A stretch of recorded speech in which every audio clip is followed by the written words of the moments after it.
Assalamualaikum warahmatullahi wabarakatuh.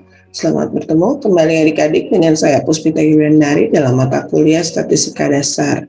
Pada pertemuan kali ini saya akan mencoba mengajak adik-adik untuk belajar bagaimana cara membaca tabel distribusi ya, baik tabel Z, tabel T, tabel F, dan juga tabel chi-square.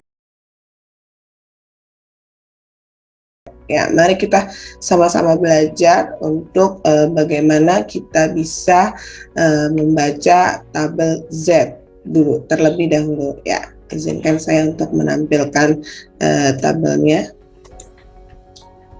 Di sini adik-adik saya mendapatkan tabel distribusi yang sudah dilengkapi dengan metode dan juga bagaimana cara membaca tabel distribusi. Saya gunakan tabel distribusi oleh Denny Kurniawan ya. Jadi ini berasal dari forum statistika ya.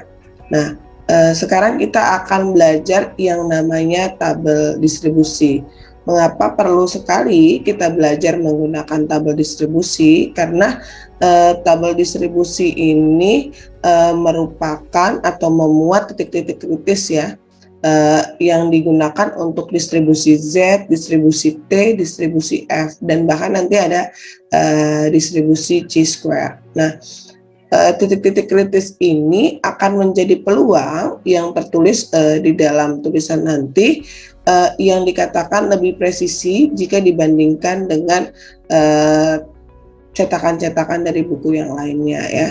Jadi format penulisannya ada 6 angka di belakang koma, sedangkan dari kebanyakan buku-buku yang lain tabel distribusi ini memiliki di belakang koma jauh lebih banyak dibandingkan tabel distribusi yang lainnya. Baik adik-adik, kita akan masuk kepada tabel distribusi Z terlebih dahulu. Nah, tabel distribusi Z ini berisi nilai peluang untuk nilai Z dari 0 sampai dengan 4,095. Kita lihat di sini ada gambar tabel distribusi ya. Jadi di sini adalah untuk luas kurva atau sama dengan nilai peluang ya. Luas kurva yang diarsir dari Z ini merupakan nilai yang dari plus hingga sampai dengan nilai Z yang dimaksudkan. Oke, baik, kita masuk. Jadi tabel Z ini, bagaimana cara kita membaca tabel Z ini adalah agak sedikit berbeda dari tabel-tabel Z, dari tabel-tabel distribusi yang lainnya, karena kita akan mencari angka di tabel distribusi Z ini adalah nilainya dari di tengah dulu, baru kita nilai yang ada yang berwarna biru terlebih dahulu, baru kita bisa tarik ke kiri maupun tarik ke kanan ya. Misalnya kita akan menggunakan tabel distribusi, misalnya kita punya nilai dari distribusi itu adalah 5% ya. Jadi kalau misalnya saya tuliskan di sini adalah 5%. Nah, berarti kita akan mencari nilainya adalah kalau 5 dibagi 100 itu kan adalah 0,05 ya. Kalau kita ingin mencari tabel Z, berarti kita akan mencari nilai yang berada kurang dari nilai 0,05 ya. Jadi yang akan kita cari itu adalah kisaran nilai dari 0,049 sekian ya, bentuknya adalah seperti itu. Karena kalau lebih berarti bukan 5% lagi, hitungannya adalah seperti itu. Jadi ketika kita mencari 0,049, maka kata kuncinya yang kita lihat adalah 0,0 terlebih dahulu ya. 0,0 terlebih dahulu, baru mencari 4, baru 9 ya. Kita akan mencari nilai terbesar, yang penting tidak melebihi dari 0,05 ya. Jadi 0,04 ini sudah kita dapatkan nih, 0,04, akan tetapi 0,04-nya baru 0,044. Kita turun lagi ke bawah. Di sini masih ada lagi di sini 0,04 masih, tapi nah di sini pada kita dapatkan di sini adalah 0,0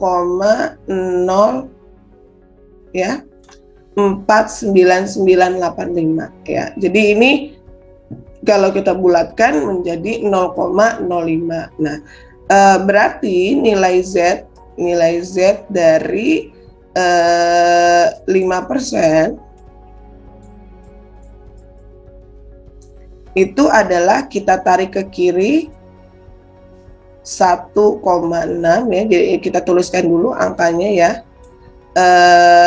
0,049985. Nilainya kalau kita tarik ke kiri itu adalah 1,6. Ini akan kita tambahkan dengan nilai yang di atasnya. Di atasnya adalah 0,045 ya. Jadi kita tuliskan di sini 0,045 ya. Jadi nilai Z 5% pada tabel distribusi itu adalah nilainya 1,645 ya.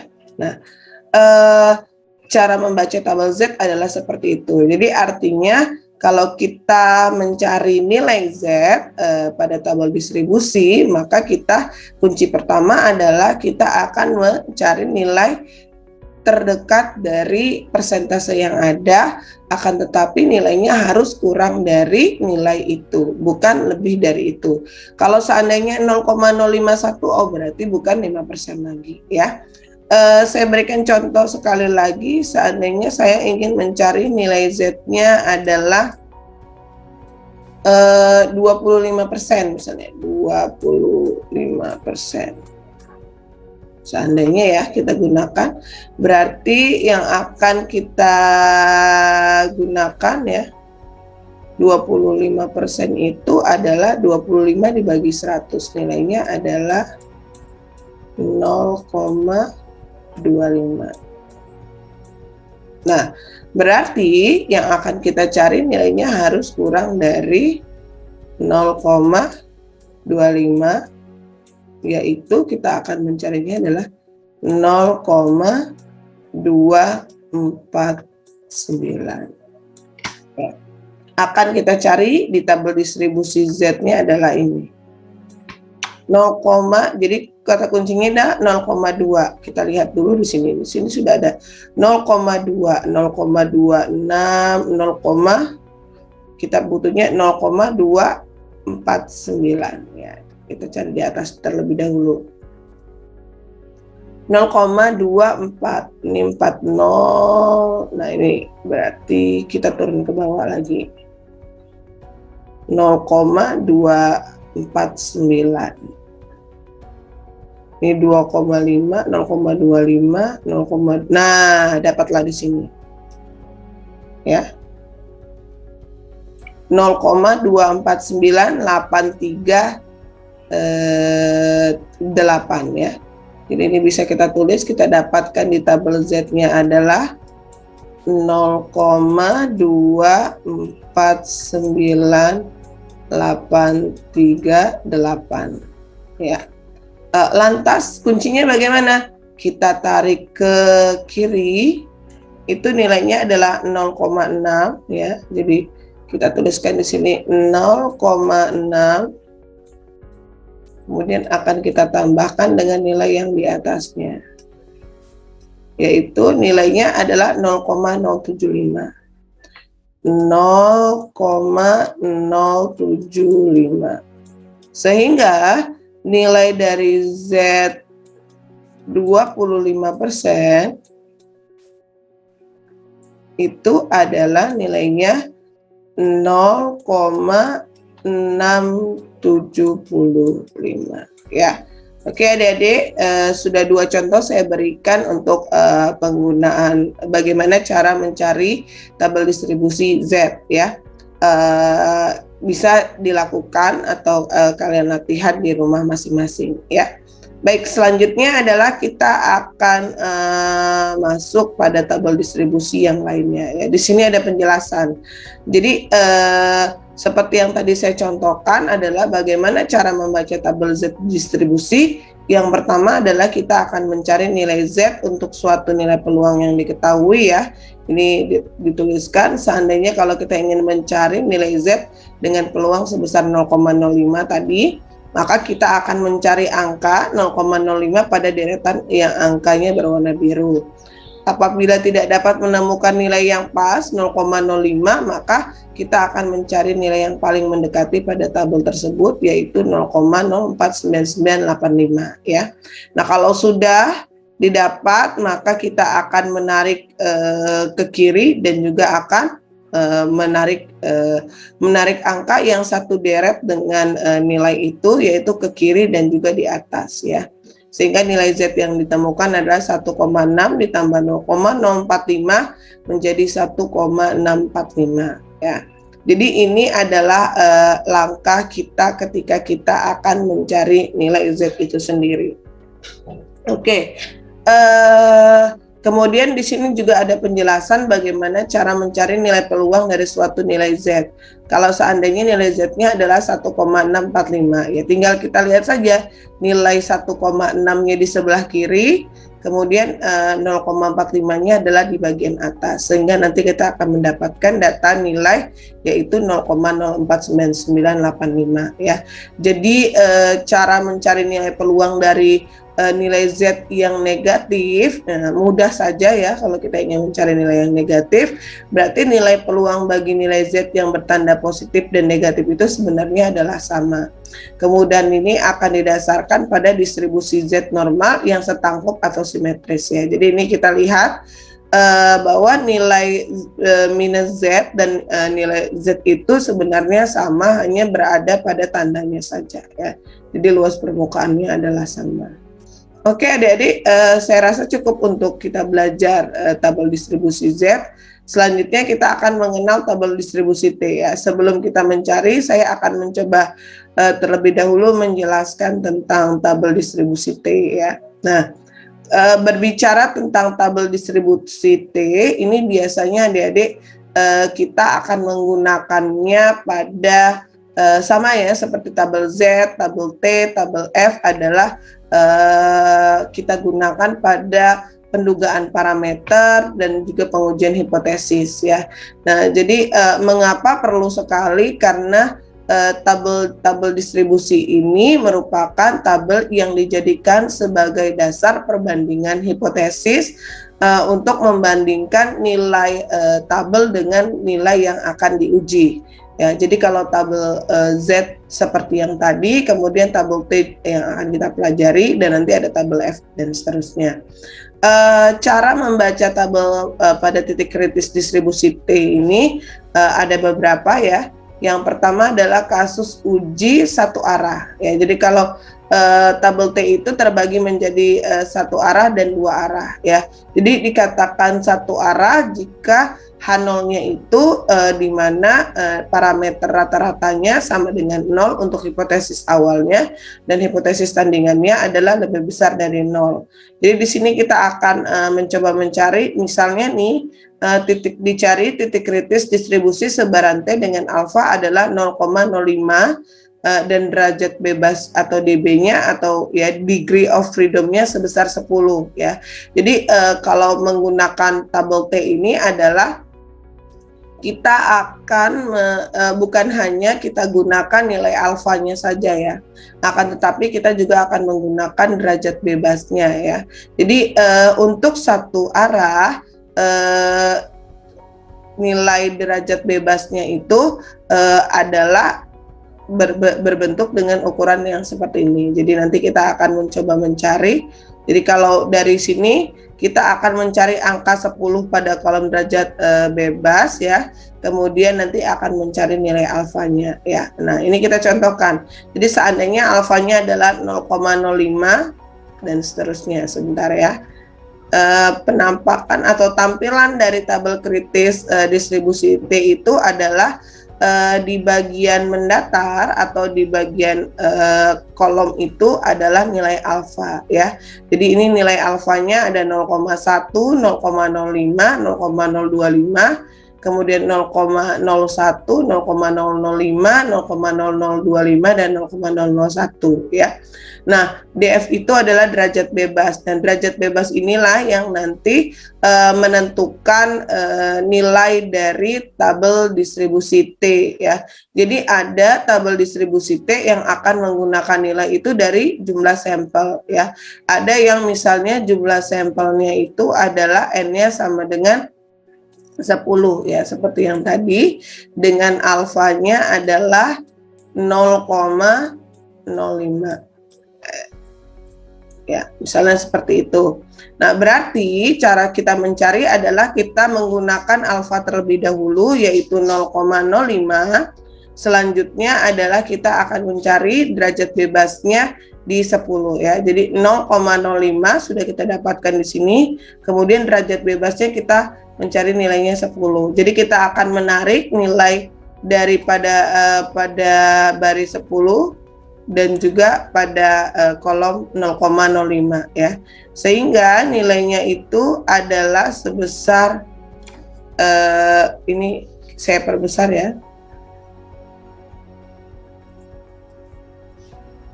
jadi 3,1692 ya. Jadi ini kita tuliskan di sini nilainya adalah 3,169273 ya. Nah, ini adalah nilai ketika kita mencari tabel distribusi T ya. Jadi sebesar 3,169273. Nah, lantas bagaimana kita mencarinya? Jadi untuk tabel distribusi T itu biasanya untuk derajat bebasnya itu akan berbeda-beda tergantung dari kasus soal ya. Nanti setelah kita belajar mencari tabel, kita akan masuk ke dalam pendugaan parameter, pengujian hipotesis ya, agar nanti aplikasi dari cara membaca tabel distribusi ini jauh lebih mudah. Nah, seandainya ada satu kasus soal lagi ya. Jadi kalau seandainya dia ada dua rata-ratanya. Jadi dua parameter rata-ratanya, misalnya N1-nya adalah 10, kemudian N2-nya adalah 8, misalnya seperti itu. Jadi ada kita bisa menggunakan, berarti derajat bebasnya itu adalah nilainya 10 ditambah dengan 8 dikurang 2, biasanya seperti itu. Berarti kalau 10 tambah 8 adalah 18, dikurang 2 itu menjadi 16. Kemudian misalnya alfanya adalah kita gunakan, alfanya misalnya kita gunakan adalah 10%. Berarti kalau 10% nilainya adalah 0,1 ya. Jadi kata kuncinya alfanya adalah 0,1, kemudian derajat bebasnya adalah 16 ya. Kita akan mencari di tabel 0,1 ya, ini adalah alfanya, kemudian derajat bebasnya adalah 16 ya, kita cari ya. Jadi di sini 16 kemudian 0,1. Oke, ini kita dapatkan nilainya adalah di sini. Berarti untuk alfa 0,1 dengan derajat bebas 16 kita mendapatkan nilai yaitu sebesar 1,3365757 ya. Ini adalah cara kita membaca tabel T ya. Jadi tabel T ini bisa kita cari, tabel titik kritis distribusi T ini bisa kita cari jika kita sudah mendapatkan nilai alfa dan juga nilai derajat bebas ya. Nilai derajat bebasnya tergantung dari hipotesis yang akan kita gunakan ya. Oke, kalau sudah dengan tabel T, maka kita pun akan belajar bagaimana cara membaca tabel F. Nah, agak sedikit berbeda pada tabel F. Jadi kalau tabel F itu cukup banyak, karena apa? Karena pada tabel F itu nilai yang akan kita cari itu berdasarkan nilai alfa ya. Jadi setiap tabel F itu akan ditampilkan nilai alfanya. Ya, mohon maaf ya, sebelum kita masuk ke dalam tabel F, saya sedikit kembali menjelaskan tentang distribusi T itu sendiri ya. Jadi kalau distribusi T, seperti yang kita lihat adik-adik di sini bentuk grafiknya adalah seperti ini ya. Jadi ini grafiknya, kemudian ada garis pembatasnya, luasnya adalah 0,05. Nah, oleh karena itu biasanya tanda pertidaksamaan itu yang digunakan adalah lebih besar. Jadi titik kritis itu biasanya terletak di sebelah kanan dari titik pusat atau titik nol. Dan titik kritis ini biasanya ditunjukkan pada panah yang biru dan dipotong oleh garis merah ya. Jadi daerah yang diarsir ini biasanya ditunjukkan sebagai daerah penolakan, sehingga apabila nilai T hitung berada di daerah yang ada di luasan garis ini dinyatakan ditolak. Bentuknya adalah seperti itu. Ya, ini ada tadi contohnya ya, ketika kita akan menggunakan nilai pendugaan parameter kita menggunakan hipotesis di mana kalau yang pada awalnya adalah hipotesis awalnya tetap mu sama dengan 0 dan A1-nya adalah mu kurang dari 0 ya. Yang sebelumnya adalah lebih dari 0, sekarang kurang dari 0. Bagaimana cara mencari? Nah, kalau kurang D, ini berarti akan menunjukkan nilai yang negatif. Bentuknya adalah seperti itu ya. Jadi untuk tabel T ini, kalau seandainya dia menggunakan mu-nya kurang dari 0, hanya kita tambahkan nilai negatif pada tabel distribusi yang ada ya. Jadi kalau seandainya kasusnya adalah sama, misalnya adalah alfanya adalah 0,05 ya, seperti yang tadi saya perlihatkan ya, akan tetapi dia berada pada mu kurang dari 0, berarti tanda nilai dari tabel T-nya hanya tinggal kita berikan nilai negatif saja ya. Jadi untuk cara membaca tabel distribusi T, baik itu lebih besar, mu-nya lebih besar dari 0 atau mu-nya kurang dari 0, maka kita hanya tinggal membedakan atau hanya tinggal memberikan tanda negatif pada mu kurang dari 0 ya. Kalau tidak sama dengan ya berarti alfanya kita bagi 2. Oke, kita masuk kepada tabel berikutnya ya. Jadi kalau ini tidak sama dengan, kan kita bagi 2 alfanya. Nanti kita belajar lebih detail lagi ketika kita masuk kepada pendugaan parameter dan juga pengujian hipotesis. Sekarang saya akan mencoba mengenalkan adik-adik tentang bagaimana cara membaca tabel titik kritis pada distribusi F. Seperti yang saya sampaikan adik-adik, sedikit berbeda pada tabel titik kritis distribusi F.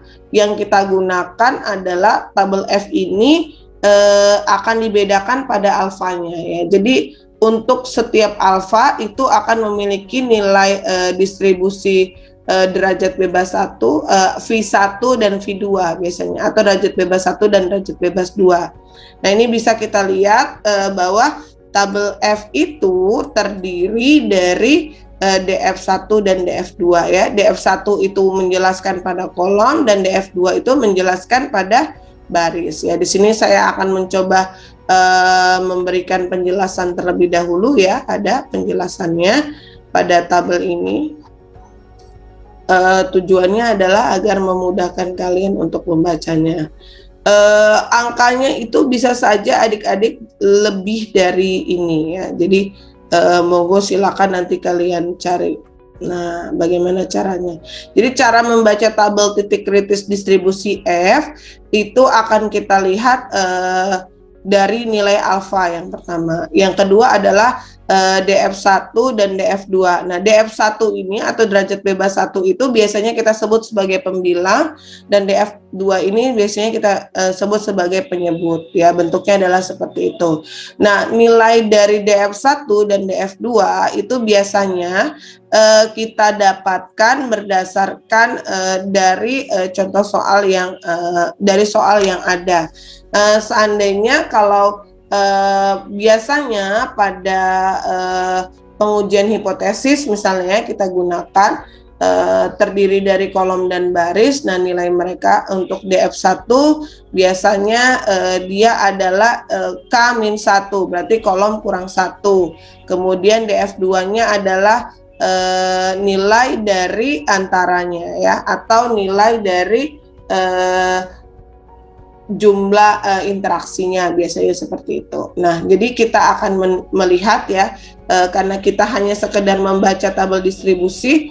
Misalnya di sini ada adik-adik bisa kita lihat bahwa kalau untuk pada tabel distribusi ini DF1-nya dia memiliki angka maksimal untuk kolomnya adalah 20 ya, dan untuk DF2-nya nilai maksimalnya adalah 250 ya. Jika lebih dari ini nanti kita bisa menggunakan atau kita bisa membaca tabel distribusinya dengan menggunakan Microsoft Excel ya. Oke, jadi seandainya saya punya nilai alfa ya, misalnya adalah alfanya adalah 0,01, kemudian DF1-nya adalah nilainya 16. Kemudian DF2-nya ini 1, DF2-nya adalah 20 misalnya seperti itu. Jadi kita akan mencari di alfa 0,01 ya. Jadi kita cari dulu, ini nilai 16 sudah ada, akan tetapi DF2-nya adalah 20. Berarti kita akan mencari nilai yang DF2-nya adalah 20. Nah, dapat di sini. Jadi DF2-nya 20. Kemudian nilai DF1-nya adalah 16. Sehingga ketika kita tarik, kita perbesar ya, saya coba perbesar agar jauh lebih mudah untuk melihatnya ya. Jadi angkanya ya 16 dan 20, berarti kita dapatkan nilai F-nya adalah, saya hapus karena ketimpah ya angkanya, maaf. Ya, jadi kita akan tuliskan nilai dari Oke, sebentar. Jadi saya tuliskan saja nilai dari DF-nya, nilai dari DF itu alfa 0,01 dengan nilai DF1 adalah 16 dan DF2 adalah 20. Berarti nilai tabel F-nya itu adalah ya ini 3,05198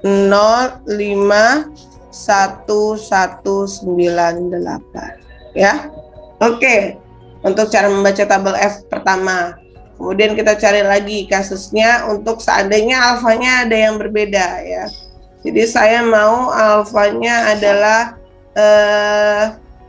0,025 ya. Berarti 0,025 akan kita gunakan seandainya saya menggunakan tabel 0,025, DF1-nya adalah 10 ya, DF1-nya adalah 10, kemudian DF2-nya adalah 35 misalnya ya. Kita cari dulu agar mudah. Jadi yang kita cari kalau untuk tabel F itu adalah alfanya dulu ya, terlebih dahulu.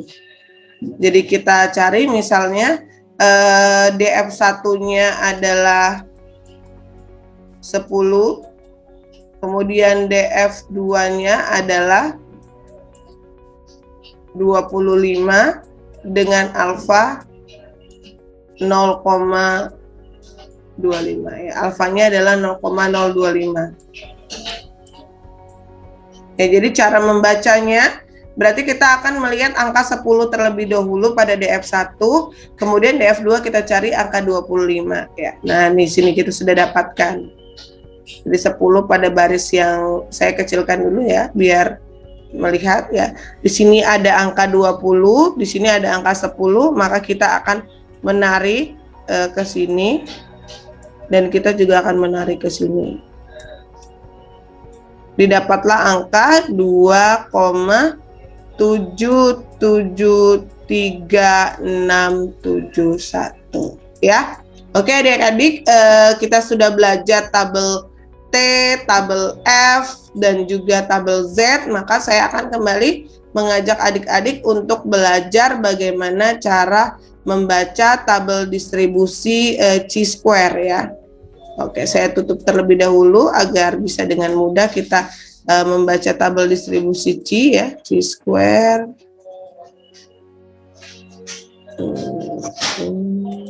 Nah, jadi untuk tabel chi-square itu agak sedikit berbeda adik-adik dengan tabel T, tabel Z, dan juga tabel F ya. Karena tabel chi-square itu akan kita lihat derajat bebasnya ada di bagian baris dan nilai alfanya ada di bagian kolom ya. Jadi polanya sebenarnya sama saja adik-adik, hanya saja untuk tabel chi-square itu nilainya jauh lebih banyak ya, karena biasanya ketika kita akan menghitung dalam proses pendugaan parameter chi-square itu biasanya nilainya akan ada 1 dikurang dari nilai alfa dan nilai alfa itu sendiri ya. Jadi bentuknya adalah seperti ini.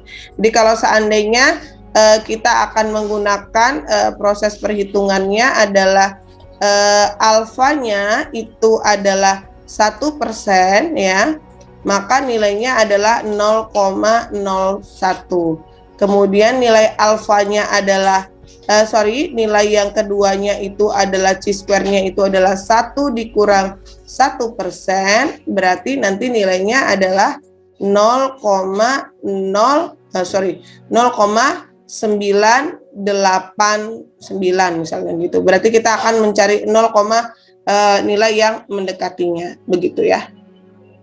Baik, jadi kalau adik-adik kita menggunakan tabel distribusi chi-square itu biasanya persentasenya kita akan melihat ya. Jadi kalau seandainya kita menggunakan hanya sekedar chi-square-nya adalah alfanya 1%, berarti 0,01. Nah, akan tetapi kalau seandainya kita mendapatkan nilai dari 1 dikurang 1% itu adalah 0,9. Jadi kalau 1 dikurang dengan 1% atau 0,01 itu kan nilainya adalah 0,0999 ya, biasanya seperti itu. Nah, kalau seandainya tidak ada di sini, biasanya kita nanti akan menggunakan formula pada Microsoft Excel ya. Kita coba mencari yang jauh lebih mudah saja ya, misalnya adalah alfanya 0,05 ya untuk yang pertama, dan alfa yang kedua adalah 0,995 ya. Nah, kemudian kita akan melihat derajat bebasnya. Berapakah derajat bebasnya? Derajat bebasnya itu berdasarkan jumlah n-nya. Jika nilai n-nya itu adalah 30, maka kunci pertama untuk mencari alfa 0,05 pada chi-square ini berarti 0,05 terlebih dahulu. Oh ya, ini 0, mencari, baru kita akan mencari DF-nya adalah 30 ya. Jadi 30 saya kecilkan dulu dengan 0,05 ya. Jadi 30 0,05 berada di nilai 43,773 ya. Jadi nilai yang ini di alfa satunya adalah 43,773 ya untuk alfa 1. Kemudian yang chi-square keduanya di 0,995 ya, chi-square 0,995 dengan nilai DF-nya adalah 30, kita dapatkan nilainya adalah 13,787 ya. Nah, ini adalah bentuk dari chi-square. Jadi kalau untuk chi-square itu nilai alfanya itu jauh lebih banyak dibandingkan dari tabel distribusi lainnya. Karena apa? Karena biasanya kalau dalam proses perhitungan chi-square itu kita akan melihat nilai selisih dari nilai chi-square itu sendiri, dari nilai alfa pada chi-square itu, dan juga selisih dari nilai alfa dikurang dari nilai 1 dikurang dari nilai alfa, ya. Karena kan bentuknya dalam pengujian hipotesis seperti itu. Nah, biasanya chi-square itu kan digunakan pada pendugaan atau pengujian hipotesis pada proporsi, ya, biasanya seperti itu, ya. Nah, adik-adik, saya rasa cukup ya untuk penjelasan tabel distribusi chi-square. Jadi hari ini kita sudah belajar bagaimana cara membaca tabel distribusi Z, T, F, dan juga chi-square. Adik-adik nanti bisa latihan di rumah.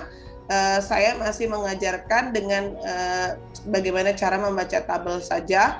Nanti ke depannya saya akan mencoba mengajak adik-adik belajar bagaimana cara membaca tabel dengan menggunakan Microsoft Excel, ya. Baik, saya rasa cukup untuk pertemuan kali ini. Mohon maaf apabila dalam penyampaian masih banyak kekurangan. Saya akhiri. Wassalamualaikum warahmatullahi wabarakatuh.